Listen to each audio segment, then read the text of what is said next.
통합암 치료에 대한 강의를 듣겠습니다. 여러분 뜨거운 박수 부탁드리겠습니다. 안녕하세요. 통합암 치료 전문의 유하승 교수입니다. 저는 지금까지 3만 명 이상의 암 환자를 통합암 치료라는 방법을 통해서 치료를 해가지고 왔습니다. 많은 분들이 그 서양의학에서 얘기하는 수술, 항암제, 방사선 치료에 대해서는 잘 알고 계시는데요.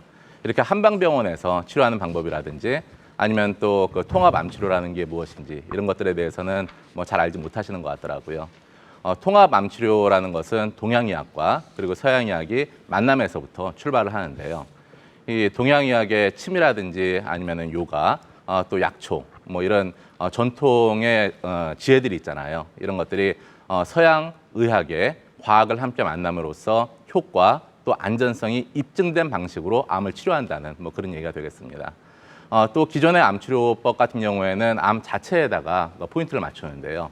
이런 통합암치료법 같은 경우에는 몸의 해독 그리고 또 면역을 높이는 거 이런 쪽으로 해가지고 이 중심을 두고 있는 거죠. 좀 더 좀 자세하게 예를 들어보자면요. 많은 분들이 또 항암 치료를 받을 때 굉장히 힘들어하시는 증상들이 메스꺼리는 증상이나 아니면 손발이 이제 저리는 증상들 이럴 때 침 치료를 통해 가지고 이런 증상들을 해소를 할 수가 있고요. 또 많은 암 환자분들이 굉장히 우울해하시고 스트레스를 많이 받고 이런 증상들이 있으시잖아요. 이런 경우에는 경혈 마사지 등을 통해 가지고 치료를 할 수가 있는 거고요. 또 암의 전이와 재발을 막는 부분에 있어서는 카레 잘 아시죠? 카레의 주 성분이 노란색 그 커큐민이라는 성분이거든요. 이런 거를 이용한다든지 또 인삼 중에서도 굉장히 강력한 항암 물질이 있습니다. RG3라는 사포닌 성분이 있는데 이런 걸 활용할 수도 있고요.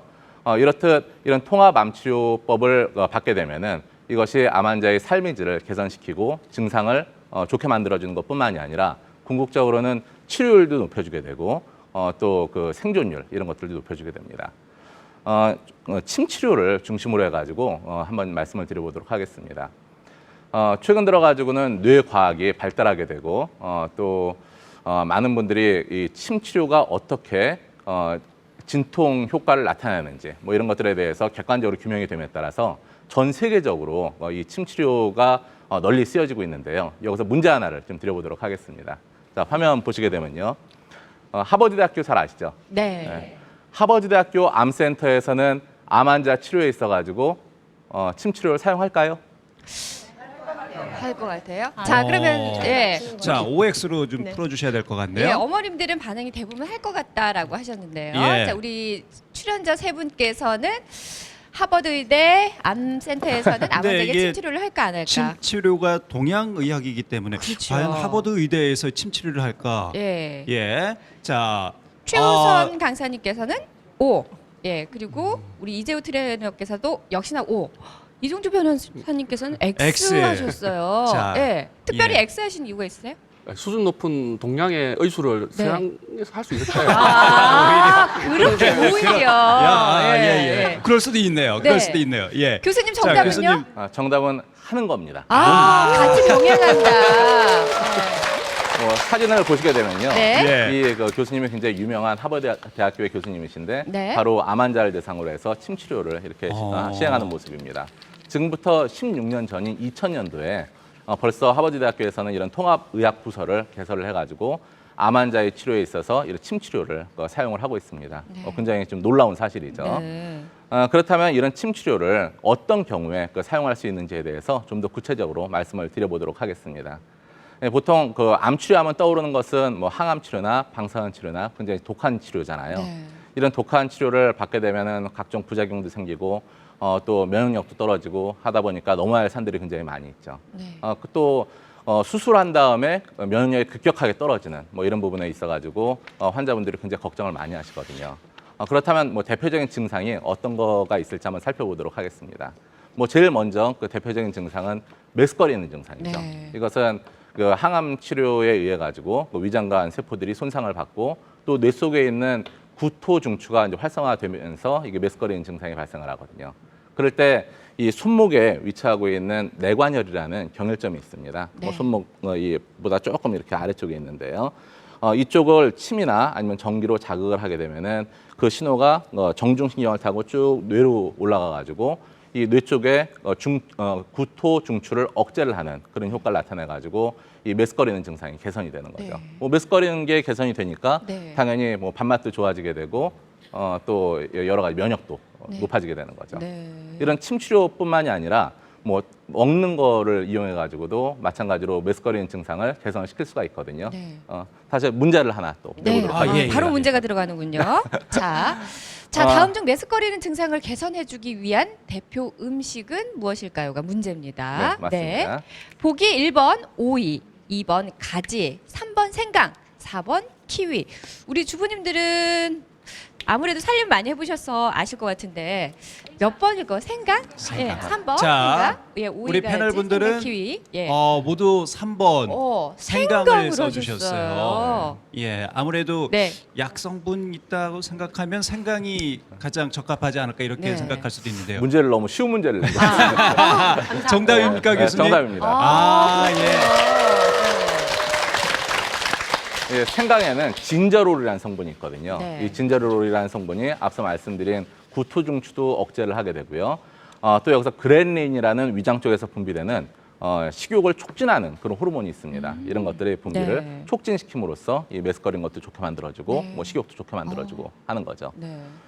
네, 뭐 두 번째 네. 다음으로 넘어가 보도록 하겠습니다. 네. 대표적인 또 증상 중에 하나가 환자분들이 굉장히 피로감을 많이 느끼시잖아요. 뭐 항암 치료를 받은 다음에 또 수술 끝난 다음에 피로해가지고 막 이렇게 땅으로 꺼지는 것 같은 이런 증상들을 호소하시는 환자분들이 많이 있으신데요. 이런 경우에는 양 미간 사이에 있는 그 인당혈이라든지 아니면은 귀 뒤쪽에 위치하고 있는 안면혈, 또 뭐 손이라든지 발 쪽에 위치하고 있는 뭐 합곡이나 뭐 태충혈 이런 쪽을 각 경혈자리당 3분 정도씩 이렇게 마사지를 해주면은 이것이 암 환자의 피로를 개선시켜주는데 굉장히 좋은 효과가 있다는 그 유방암 환자를 대상으로 한 임상 연구까지 다 완료가 됐습니다. 뭐 이런 것은 이 피로가 발생하는 이유가 바로 젖산이라는 피로 물질이 근육에 쌓이게 되면서 피로가 발생을 하는 건데요.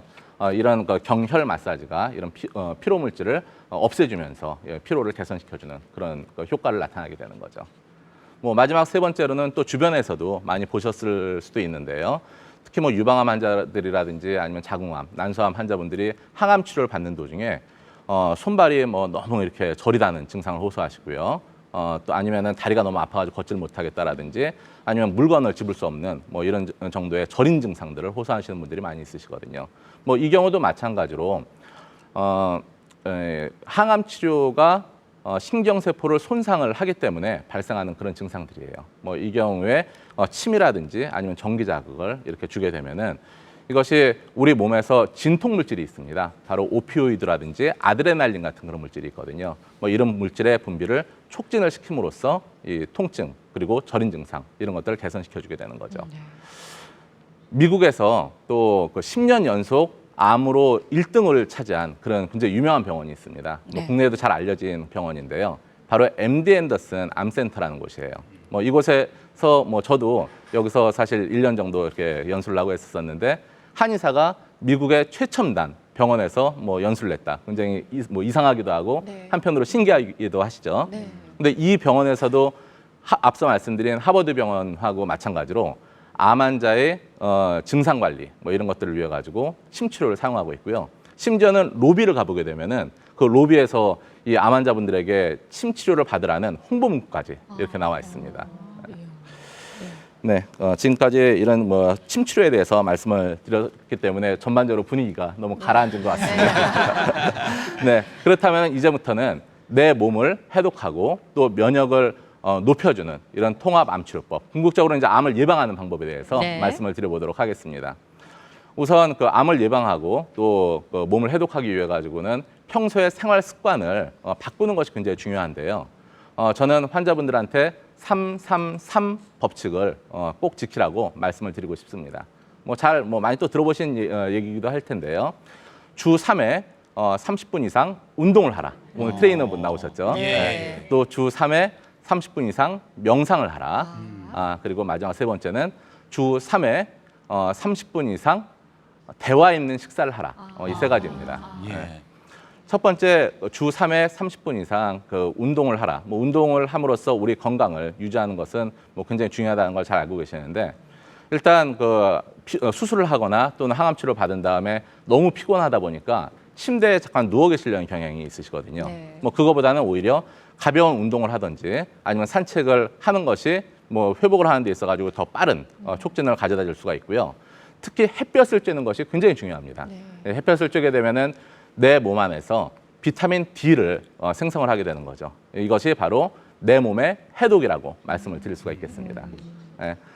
두 번째로는 주 3회 30분 이상 명상을 하라는 얘기인데요. 뭐 앞서 말씀드린 것처럼 많은 환자분들이 이런 스트레스나 이런 것들을 받게 되고 또 불안, 우울 증상 때문에 고통스러워 하시는데 일종의 생각의 해독 또는 이미지 트레이닝 방법이라고 말씀을 드릴 수 있거든요. 그래서 아침이나 저녁 때 시간을 딱 정해놓고 주 3회 이상씩 30분 이상씩 문제의 본질에 접근하고 또 암을 극복할 수 있다는 자신감을 가지는 그런 명상을 하게 되면은 보다 그 암을 손쉽게 극복할 수 있는 그런 방법이 될 수 있습니다. 이런 것들을 저는 뇌의 해독이라고 말씀을 드리고 싶습니다. 네. 뭐 세 번째는 주 3회 30분 이상 대화 있는 식사를 하라는 건데요. 물론 뭐 음식을 오랫동안 씻고 또 즐기라는 그런 얘기도 되겠지만요. 보통 그 암 진단을 받게 되면은 뭔가 주변에 있는 그 사람들과의 교류 또는 만남 이런 것들을 좀 기피하는 그런 경향이 좀 있을 수가 있잖아요. 네. 근데 오히려 그러지 말고 네. 더 적극적으로 뭐 친구나 지인들을 만나가지고 식사도 하고 사회적 교류도 하고 또 사회적 지지를 받는다면은 뭐 이것이 이 암을 극복하는 데 있어가지고 좋은 방법이 될 수가 있는 거죠. 이것이 바로 사회적인 해독이라고 말씀을 드릴 수가 있겠습니다. 네. 네. 뭐 지금까지 이런 해독법들에 대해서 말씀을 드렸는데요. 또 몸의 면역을 높이는 것 또한 굉장히 중요하거든요. 네. 여기서 중요한 팁을 하나 좀 드리도록 네. 하겠습니다. 내 몸의 체온을 1도씩 높이는 것이 굉장히 중요하거든요. 이건 뭐 체온을 높이는 방법에는 유산소 운동을 할 수도 있는 거고요. 아니면 뭐 뜸 치료를 할 수도 있는 거죠. 이렇게 그 몸의 체온을 올리게 되면은 몸에 있는 환경도 바꿔주게 되고 또 암을 극복을 하는 쪽으로 해가지고 그 체질이 바뀔 수도 있는 겁니다. 네. 최근 들어가지고는 제4의 암치료법이라고 하는 것이 바로 온열치료법이거든요. 네. 이렇듯이 내 몸의 체온을 올리는 것은 궁극적으로 면역도 높여주고 또 해독도 시켜줘가지고 이것이 내 몸을 살리는 그 치료 방법이 되는 거죠. 네. 여기서 이제 또 마지막 문제 하나를 좀 풀어보도록 하겠습니다. 예. 네. 화면 보시면요. 요즘 뭐 중국이 뭐 아주 그 큰 이슈잖아요. 네. 사실 그렇죠. 뭐 많은 분들이 중국에 대한 화두를 던지시고 계시는데 예. 중국은 많은 노벨상 수상자를 배출을 했습니다. 지금까지. 그렇다고 한다면은 과연 노벨 의학상 수상자를 네. 배출한 적이 있을까요?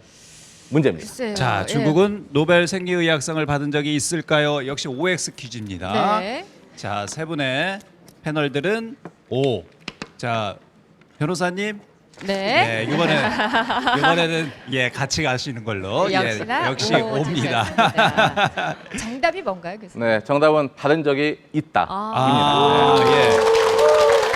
대부분 사람들이 생각하기에는 서양의학 쪽에 이 노벨 의학상들이 많이 있지 않을까 생각했는데 네. 뭐 중국에도 화면을 잠깐 보시게 되면요. 예, 네. 그분이 중의연구원 소속의 투요 교수란 분인데요. 네. 작년 2015년도에 말라리아를 치료할 수 있는 물질을 전통 의학인 쑥에서부터 추출해가지고 아르테미신이라는 성분인데요. 네. 이걸 가지고 노벨 의학상을 수상하셨습니다. 예. 이것이 바로 전통의학과 현대의학이 만나면서 이렇게낸 그 쾌거라고 말씀드릴 수가 네네. 있죠. 예. 뭐 이처럼 지금 현재 전 세계는 통합으로 가는 추세이고요. 뭐 암치료 역시 이런 동양의학과 서양의학의 장점을 결합한 통합 암치료 쪽으로 집중이 되어지고 또 주목이 되어지고 있는 그런 시점입니다. 그래서 그 앞으로 또 많은 그 암 환자분들이 기존의 그 현대의학의 수술, 항암제, 뭐 방사선 치료뿐만이 아니라 이런 통합 암 치료를 통해 가지고 암이라는 질병의 고통이 있잖아요. 이런 고통으로부터 해방되시기를 진심으로 기원드리겠습니다. 네. 네, 잘 들었습니다. 감사합니다. 고맙습니다.